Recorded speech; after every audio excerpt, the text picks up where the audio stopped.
اما بعد فاعوذ باللہ من الشیطان الرجیم بسم اللہ الرحمن الرحیم قال اللہ تبارک و تعالی قل یا عبادی الذین اسرفوا علی انفسهم لا تقنطوا من رحمت اللہ ان اللہ یغفر الذنوب جميعا انہ هو الغفور الرحیم صدق اللہ مولانا العظیم. اما بعد، میرے محترم دوستوں اور بزرگوں، اللہ تعالیٰ جل شانہ عما نوالہ سبحانہ و تعالیٰ جل علا نے انسان کی فطرت ایسی بنائی ہے کہ جب کوئی انسان کو کسی نیکی کی طرف یا کسی اور بات کی طرف کوئی اور دوسرے متوجہ کرتا ہے تو فطرت ایسی ہے کہ انسان اس طرف متوجہ ہو جاتا ہے، اور کوئی دین کی بات ہو یا کوئی صحبت اگر صحیح نہ ہو تو کوئی غلط بات کی طرف ہو تو جس طرف ہوتا ہے تو لوگ اس طرف چل پڑتے ہیں. سلطان نے ارشاد فرمایا بار بار کہ وذکر فإن الذکرى تنفع المؤمنین. اسی لیے ایمان والوں کو چاہیے کہ لوگوں کو نیکی کی بات بتاتے رہیں، اور اس لیے کہ نصیحت کرنا یہ ایمان والوں کو نفع پہنچاتا ہے. تو جتنا ہو سکے دین کی باتوں کے لیے جہاں دروس ہوں، جہاں درس قرآن ہوں، اور جہاں کوئی دین کی بات ہوتی ہے، ہمیں اپنے اوقات کو فارغ کر کر اس میں پابندی سے شرکت کرنی چاہیے کہ اللہ تعالیٰ جل شانہ عما نوالہ سبحانہ و تعالیٰ جل علا انسان کی طبیعت میں جو باتیں فضائل آتے ہیں اس سے عمل کرنے میں آسانی پیدا ہو جاتی ہے، اور اللہ تعالیٰ سے موقع ہمیں عطا فرماتے رہتے ہیں. جس سے اللہ تعالیٰ نے شعبان کا مہینہ عطا فرمایا ہے، پھر اگلا مہینہ رمضان کا آ رہا ہے، اور شعبان کے مہینے میں خود اللہ کے نبی صلی اللہ تعالی علیہ وسلم کی جو عادت مبارکہ ہے، خود آپ اس میں اپنی عبادات میں اضافہ فرما دیتے ہیں. چنانچہ حضرت عائشہ رضی اللہ تعالیٰ جسے امام ابن ماجہ رحمۃ اللہ علیہ نے اور دوسرے محدثین نے روایت فرمایا ہے، خود کہا کہ فرماتی ہے عائشہ رضی اللہ تعالیٰ عنہ، میں اتنا آپ کو نفل روزوں کا اہتمام جتنا میں نے شعبان کے مہینے میں دیکھا، اتنا اور کسی مہینے میں اتنی کثرت سے نفل روزے رکھتے نہیں دیکھا. علماء کرام فرماتے ہیں کہ یہ رمضان کی عبادات کی طرف ترغیب دلانا تھا. ایک روایت میں ہے کہ آپ روزے اتنی کثرت سے رکھتے کہ ان کو رمضان کے قریب کر دیتے. تو میرے محترم دوستوں اور بزرگوں، تو اللہ تعالیٰ نے ہمیں یہ موقع عطا فرمایا. جس طرح شعبان المعظم کی اجرات ہے، اس کے بارے میں بھی بہت ساری احادیث ایسی مل جاتی ہیں جس میں اس کی فضائل ثابت ہو جاتے ہیں، اور بہت ساری احادیث آئی ہیں. اس لیے نہ صرف یہ کہ آج کی رات بلکہ پورے شعبان کے مہینے سے ہی عبادات میں اگر ہم متوجہ ہو جائیں، اس کو عادی، اپنی طبیعت اور نفس کو اس کا عادی بنا لیں، تو رمضان میں بہت عبادات کرنا آسان ہو جاتی ہے. ابھی سے اگر تہجد کی عادت ڈال لیں، ابھی سے قرآن کی عادت ڈال لیں، تو پھر قیام کی عادت ڈال لیں رات کو، تو تراویح پڑھنا یا ذکر کرنا، قرآن پڑھنا مشکل نہیں معلوم ہوتا. اللہ نے پھر اور فضل یہ فرمایا کہ یہ شعبان المعظم کی یہ 15ویں رات جسے شب بارات فرماتے ہیں، احادیث کی اتنی کثرت ہے اس کے فضائل کے بارے میں کہ اس کی فضیلت ثابت ہو جاتی ہے. البتہ یہ خیال کرنا چاہیے کہ بھئی جو سنت کے دائرے میں جو چیزیں سنت سے ثابت ہیں اسی کا ہم اہتمام فرمائیں. حضور اقدس صلی اللہ علیہ وسلم کی بہت ساری احادیث ہیں اتنی کثرت کے ساتھ جس میں آپ نے اس رات میں عبادات کی ترغیب دی ہے. بس جن روایت سے ترغیب ثابت ہوتی ہے، شوق. حضور نے ارشاد فرمایا کہ جو اس رات میں عبادت کر لے، یعنی شعبان کی 15ویں رات میں، تو قبیلہ بنو کلب کی جتنے لوگوں کی بکریاں ہیں ان بکریوں پر جتنے بال ہیں، ظاہر بال بہت زیادہ پھر انسانوں پر بھی ہوتے ہیں، لیکن بکریوں پر وہ بہت سب بال میں پورا جسم گھرا ہوتا ہے بہت زیادہ. تو حضور علیہ السلام نے شاندار مثال ارشاد فرمائی کہ جو لوگ اس رات میں عبادت کر لیں، اتنی رات اللہ تعالیٰ اتنے بالوں کی بقدر وہ لوگوں کی مغفرت فرما دیتے ہیں. کیا اللہ کے نبی نے ہمیں شوق دلایا, ترغیب دلائی ہے کہ تاکہ ہم ابھی سے اس رمضان کی تیاری میں لگ جائیں.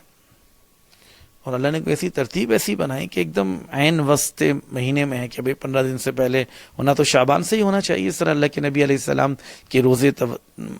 مسلسل رکھنا, زیادہ کثرت سے رکھنا, جیسا کہ میں نے ابھی حدیث میں عرض کیا.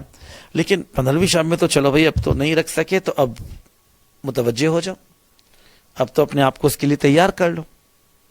اس لیے اس رات کو جتنا قیمتی بنا لیں تو اس کے لیے آگے جو باقی دن 15 دن رہتے ہیں یہ اور رمضان بھی اللہ تعالی جل شانہ کی ذات سے امید ہے جب ان چیزوں کی عادت ہو جائے گی تو پھر آگے عبادت کرنا آسان ہو جاتا ہے. اس لیے حضور علیہ الصلوۃ والسلام نے خوب ترغیب دی. اب چاہے عبادت میں کوئی خاص عبادت میں لگنا یا جو ہمارے ہاں مشہور ہے کہ خاص اس طرح کے نوافل پڑھنا یا اس میں یہ معاملات کرنا, ہم کہتے ہیں مستقل مطلقاً جو کچھ بھی عبادات میں وقت لگائے, نیکی میں لگائے, چاہے وہ عبادات صرف چاہے وہ نماز پڑھنا ہو, نفل نماز پڑھنا ہو, قرآن کی تلاوت ہو, ذکر اذکار ہوں, درود شریف پڑھنا ہو, دعائیں مانگنا ہو. خود اللہ کے نبی علیہ السلام نے, ابن ماجہ کی روایت ہے اور دوسری حدیث میں بھی اس کو ثابت کیا ہے اور تمام بہت سے محدثین نے نقل فرمایا کہ 5 راتیں ایسی ہیں جس میں دعائیں قبول ہوتی ہیں. تو اللہ کے نبی نے ہمیں فرمایا 26 کے جو مسائل ہیں ماں باپ کے, بیوی بچوں کے, کوئی پریشانیوں کے, کوئی کاروبار کے, کوئی دکھ درد تکالیف کے, تو حضور نے ارشاد فرمایا خود دینے والا کہہ رہے کہ بھئی اس رات میں ویسے بھی دعائیں قبول ہوتی ہیں, خاص دعائیں قبول ہوتی ہیں. 5 راتیں ان میں ایک رات یہ بھی آج 15ویں شعبان کی. تو ہو سکتا ہے بہت سے لوگ بہت ساری چیزوں میں رعایت کر دیتے ہوں, لیکن جب لوگ کہتے ہوں کہ نہیں بھئی آج اس پر خاص ڈسکاؤنٹ ہے اور خاص اس میں رعایت ہے تو وہ بات اللہ کی معاملہ پھر طے ہو جاتا ہے. تو اسی لیے اللہ کے نبی نے شوق دلایا. اس لیے علماء نے لکھا ہے جہاں عبادات ہوں, اس حدیث سے ثابت ہوتا ہے لہذا خوب لمبی دعائیں مانگنا. جن لوگوں کے اپنے بہت سے مسائل آگے کے معاملات اللہ حل کر دے, کاروباری, بچوں کے رشتوں کے, لمبی, لیکن دعا وہ لمبی ایک ہے, دعا 1-2 منٹ کی دعا مانگی, ایک ہے لمبی دعائیں مانگنا. حضور اقدس صلی اللہ علیہ وسلم سے اسی طرح وہ لمبی دعائیں مانگنا آپ کی عادت شریفہ. کتنی حدیث آپ دیکھیں تو کتنی اللہ کے نبی نے ہمیں دعائیں سکھلائی ہیں. سچ بات ہے بہت سے لوگ بہت سارے کاموں میں, کہیں باتوں میں بٹھا دیں, کسی بحث میں بٹھا دیں, کسی اور معاملات میں بٹھا دیں, کسی بحث و تکرار میں تو گھنٹوں بات کر لیں گے, لیکن دعا مانگنے کی کوشش کرتے ہیں. اکثر مینا عرفات میں, مزدلفہ میں لوگ جاتے ہیں تو لمبی دعائیں نہیں ہوتی ہیں. اللہ کے نبی صلی اللہ علیہ وسلم نے کئی گھنٹوں کی عرفات میں جو دعا کی ہے. تو آج کی رات دعا کی بھی رات ہے. اللہ تعالیٰ سے خوب رو دھو کر جو مسائل سب چیزوں سے فارغ ہو کر, خاص اللہ یہی تو فرما رہے ہیں کہ ایک لوگ پتہ نہیں کتنے پورے مہینے محنت کرتے ہیں, دکانوں پر جاتے ہیں, آفس میں جاتے ہیں, فیکٹری میں جاتے ہیں, جب جا کر انہیں تنخواہ ملتی ہے. اور ایک اللہ کے نبی فرمایا خاص وقت کے اندر چند راتیں, اور کوئی اتنا مشکل کام نہیں, جتنا ہو سکے کوشش فرما کر کہ اس رات کو بس اتنا ہو سکے ابھی چلو کم سے کم عبادات میں وقت گزرے, تھوڑے دوسری اپنی جو ضروریات ہیں, کچھ تقاضے انہیں آگے پیچھے مؤخر فرما دیں. لیکن سلف صالحین نے, ہمارے بڑوں نے اس رات کی بڑی قدر فرمائی ہے. عائشہ رضی اللہ تعالیٰ عنہ سے خود ثابت ہے, فرماتی ہے کہ میں نے دیکھا تو اللہ کے نبی صلی اللہ علیہ وسلم بستر پر موجود نہیں تھے, اور میں نے آپ کو دیکھا تو آپ جنت البقیع میں وہاں موجود تھے اس بات کی فکر کرنے کے لیے. البتہ یہ بات کوشش فرما لیں ہر چیز کو جو چیز دائرے مستق رکھیں کہ بہت سی چیزوں میں جو ہم نے التزام کر لیا ہے وہ ضروری نہیں کہ شب برات ان چیزوں کے کرنے سے لازم کرنے سے شب برات بنے. بس ایک قانون ہے, وہ یہ کہ اس وقت کو عبادات میں گزارنا ہے, اور لیکن کسی چیز کو لازم نہ سمجھنا. قبرستان اللہ کے نبی صلی اللہ علیہ وسلم روایت میں آتا ہے کہ پوری عمر میں ایک دفعہ تشریف لے گا اس رات میں, تو سنت ایک دفعہ جانے سے ادا ہو جاتی ہے. پھر اگر ہم اس کو لازمی سمجھیں اور ہر جائیں پر اس میں وقت لگانے سے, تو بہتر یہ ہے کہ ایسی کوئی ترتیب بنا لیں کہ اپنے آپ کو وقت کو قیمتی بنانے کی کوشش فرمائیں، اور جو وقت ہو سکے بجائے ادھر ادھر باتیں کرنے کے، دوسرے معاملات کرنے کے، بہتر تو کچھ وقت آدمی دن میں کچھ آرام کر لے، تاکہ بھی رات میں آدمی کی طبیعت میں بشاشت پیدا ہو جائے، طبیعت میں نشاط پیدا ہو جائے، اور کرنے سے اللہ تعالیٰ، اور یہ بہت آسان اللہ تعالیٰ کا کرم ہے، عبادات میں آدمی جب کوشش کرتا ہے تو اللہ کی طرف سے خاص اس پر رحم اور کرم، اللہ کی مدد ساتھ متوجہ ہو جاتی ہے، اس لیے اس کی کوشش فرمائیں۔ اس کے ساتھ ساتھ اس طرح میں نے عرض کیا، کوئی خاص عبادات میں کہ خاص نفل، یہ کوئی صحیح احادیث سے ثابت نہیں ہے کہ خاص طریقے پر کوئی خاص عبادت کرنا، کوئی ختم کہتے ہیں جو بھی عبادات میں آتی ہے، چاہے آپ وقت اس طرح ترتیب بنا لیں، بھئی کچھ وقت قرآن کی تلاوت فرما لیں، کچھ کھڑے ہو کے قرآن نفل میں پڑھ لیں، کچھ ذکر کر لیں، کچھ اذکار کر لیں، کچھ بس ایسا کچھ کر لیں، اصل مقصود اللہ کی طرف رجوع ہے، اللہ کو لینا ہو، مرجعیت، اللہ کی طرف رجوع حاصل ہو جائے، شاندار۔ اور جب اللہ فرما رہے ہیں حدیث میں، خود اللہ کے کئی احادیث، اس صرف تھوڑی سی محنت کوشش 10-15 احادیث تو فوراً دیکھنے سے مل گئی، تو بڑی احادیث اگر جمع کریں تو بڑے فضائل ہیں کہ اللہ کے نبی صلی اللہ علیہ وسلم نے ارشاد فرمایا، اللہ تعالیٰ کا عرش اس رات میں پہلی آسمان کی طرف متوجہ ہوتا ہے، اللہ تعالیٰ ارشاد فرماتے ہیں کوئی مغفرت کی بھیک مانگنے والا ہے، کوئی سوالی ہے، کوئی، اللہ نے ہمیں شوق دلایا۔ تو بھائی اپنے بچوں کو، اپنے گھر والوں کو اس بات کی ترغیب دینا، وہ حدیث پڑھ کے سنانا جس میں ان باتوں کے شوق دلائیں، بجائے اس کے کہ دوسری، کم سے کم آج کی رات تو دوسرے اپنے جو شوقین مزاجیاں ہیں، جو ٹھیک ہے جائز حد تک ہوں، کچھ موبائل پر بیٹھنے کی، دوسری چیزوں کی، ان کو تھوڑی دیر موقوف کریں اور اس میں وقت لگا دیں آج کی رات۔ تو اس کے ساتھ ساتھ اللہ کے نبی علیہ السلام نے ہمیں بہت ایک ایسی بات کی طرف متوجہ صاحب فرمایا کہ صرف جس طرح ڈاکٹر کہتے ہیں علاج کرو، اس کے ساتھ ہمیں پرہیز بھی بتایا۔ ڈاکٹر علاج کرواتے ہیں تو بھائی پرہیز بھی بتا دو، دوائی کتنی اچھی ہو، آپریشن کتنا اچھا ہو، ڈاکٹر کتنا اچھا ہو، پرہیز اگر نہیں ہے تو وہ مرض میں شفا مشکل بھی ہو جاتی ہے، کبھی کبھار ہوتی بھی نہیں ہے۔ اسی اللہ کے نبی صلی اللہ علیہ وسلم نے ارشاد فرمایا، آج کی رات ہے بہت قیمتی، اللہ کی رحمت برستی ہے، آج برکتیں، مبارک رات، شاندار رات، اللہ کے فرشتے اتر رہے، اللہ کی رحمت متوجہ ہو رہی۔ بس اللہ کے نبی نے ارشاد فرمایا، البتہ یہ سمجھ لینا کہ چند جو گناہ ہیں اس سے اپنے آپ کو بچانا ہوگا۔ اگر ایک آدمی بہت اچھا، جی میں نے دوائی پوری کھائی ہے، علاج پورا کیا ہے، آپریشن کروایا، لیکن اگر بد پرہیزی کر دی تو وہ ڈاکٹر سے یہ کہنے کا مجاز نہیں رکھتا کہ مجھے فائدہ نہیں ہو۔ اللہ کے نبی نے اپنی بہت شفقت کا مظاہرہ کرتے ہوئے ہمیں سب باتیں وہ بھی فرما دی کہ جس میں اس رات میں مغفرت میں خلل ہو سکتا ہے۔ اس میں ایک گناہ جو حدیث میں ارشاد فرمایا کہ ماں باپ کی نافرمانی کرنے والا، اگر ان کو ناراض کرنے والا، تو ظاہر ہے اگر ایسی غلطیاں ہیں تو ان سے پاؤں میں پڑھ کے معافی مانگ لیں۔ اسی طرح اگر وہ دنیا سے تشریف لے گئے، دنیا سے چلے جا چکے، پردہ فرما گئے، تو اس کے علماء نے علاج یہ بتایا کہ خوب ان کے لیے کثرت سے ایصال ثواب کرنا، خوب کثرت سے ان کی مغفرت کی دعائیں مانگنا، تو اللہ تعالیٰ ان سے راضی فرما دیتے ہیں۔ دوسرا گناہ حدیث میں آتا ہے جو کثرت کے ساتھ، یعنی عادی ہو شراب پینے کا، مدمن الخمر کے الفاظ آتے ہیں۔ اسی طرح تیسرا گناہ، چلو یہ دو گناہ لوگ عموماً والدین کی نافرمانی لوگ نہیں کرتے ہیں، شراب بھی عموماً لوگ الحمدللہ ہمارے نہیں پیتے ہیں، لیکن تیسری بات جو اللہ کے نبی نے، جو تقریباً یہ دو گناہ ایسے ہیں جو مثلا اگر 15-20 حدیثیں میں نے پڑھی ہیں تو یہ متفرق حدیثوں میں ہیں، لیکن تیسرا گناہ ایسا ہے جو ہر حدیث اس کے بغیر مکمل نہیں ہے، اور وہ ہر چیز اللہ کے نبی نے اسے شامل فرمایا، شاید اس کی سنگینی کی طرف اشارہ کرنا ہو، یا اللہ تعالیٰ جل شانہ عما نوالہ نے اس کو بہت سخت فرمایا۔ یعنی ایک تو چیز ہوتی ہے ڈاکٹر ہم سے پرہیز میں کہتا ہے اچھا بھائی اس سے تھوڑا سا احتیاط کر لینا، ٹھنڈا پانی نہیں پینا، اور ایک خاص تو اس کو تو بھی ہرگز مت کھانا، یہ تو زہر ہے۔ اس لیے وہ ساری حدیثیں جس میں جمع ہے، جس میں سب حدیثوں میں وہ ایک بات مشترک ہے، وہ اللہ کے نبی صلی اللہ علیہ وسلم نے ارشاد فرمایا، وہ یہ ہے کہ کسی مسلمان سے دل میں نفرت رکھنا، یا کینہ رکھنا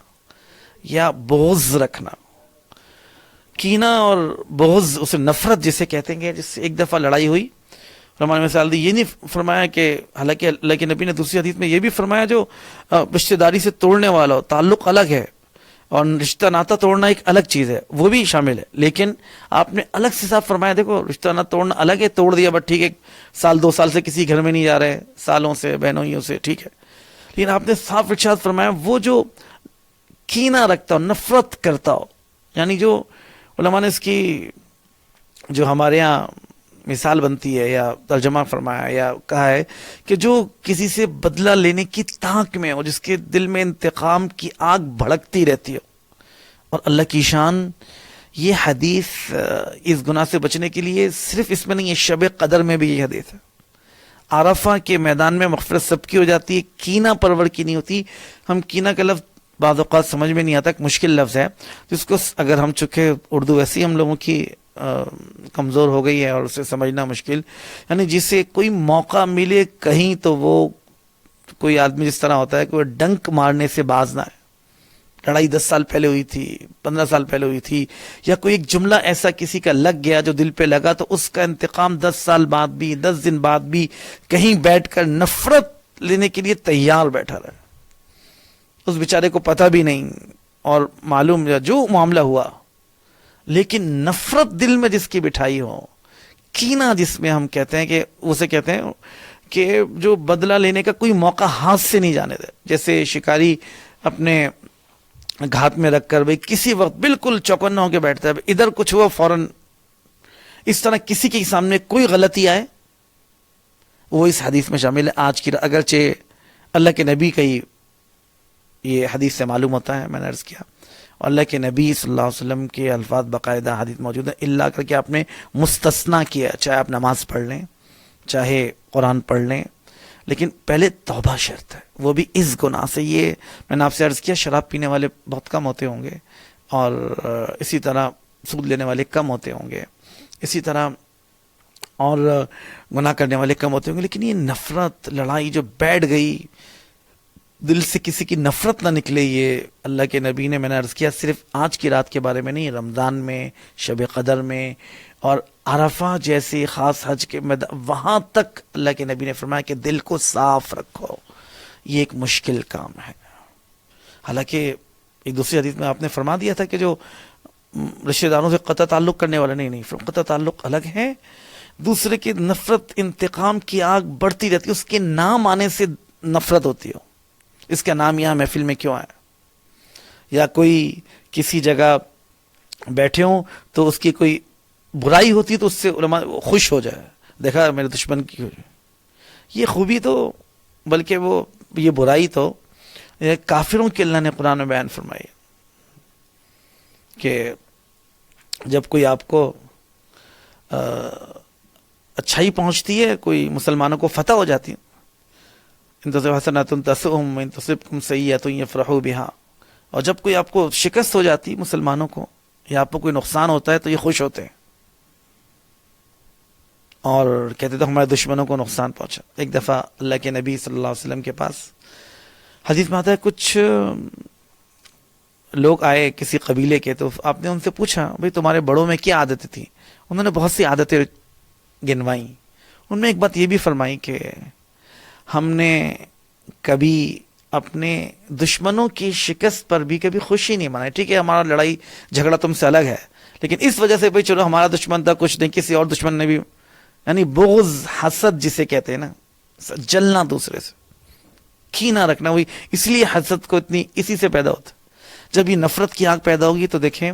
حسد اسی جلنے انتقام کی آگ سے پیدا ہوتی ہے, دوسرے کی ترقی سے جلنا اس سے پیدا ہوتی ہے. جب یہ انتقام کی آگ کینہ ہوگا, اس کا نقصان بدگمانی اسی سے پیدا ہوگی. کوئی اچھائی بھی اس کی, یار پتہ چلا وہ عمرے پر جا رہے ہیں, حج پر جا رہے ہیں, تو کہتے ہیں اچھا بھائی پہلے یہ کام تو کر لیتے. حالانکہ ایسے موقع پہ شریعت نے ہمیں تعلیم دی ہے اگر کوئی دشمن بھی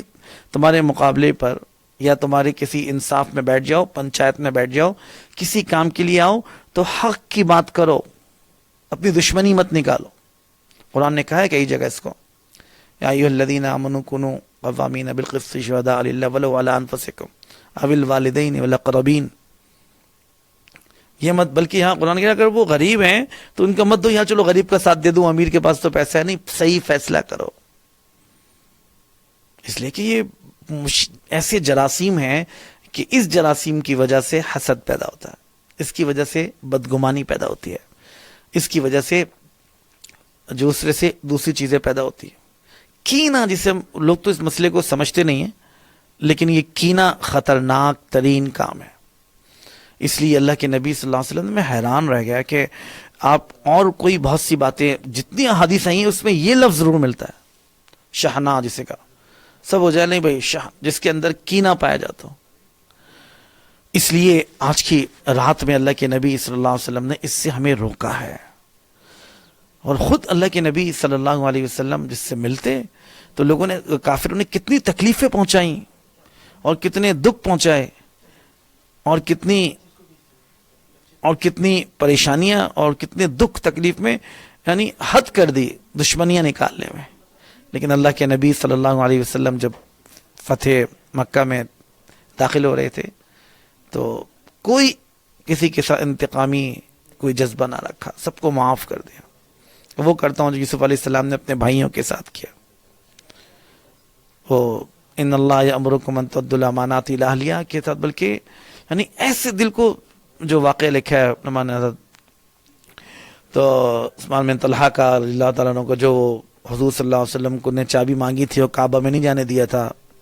ہجرت سے پہلے. پھر جب آپ صلی اللہ علیہ وسلم فتح مکہ ہو گیا، پھر تشریف لائے تو آپ صلی اللہ علیہ وسلم سے حالانکہ چابی وہ اس وقت کو یاد تھی، وہ چابی حضرت عباس رضی اللہ عنہ آپ کے چاچا نے مانگی، آپ کے داماد حضرت علی رضی اللہ تعالیٰ نے مانگی، لیکن آپ صلی اللہ علیہ وسلم نے فرمایا تمہاری تھی،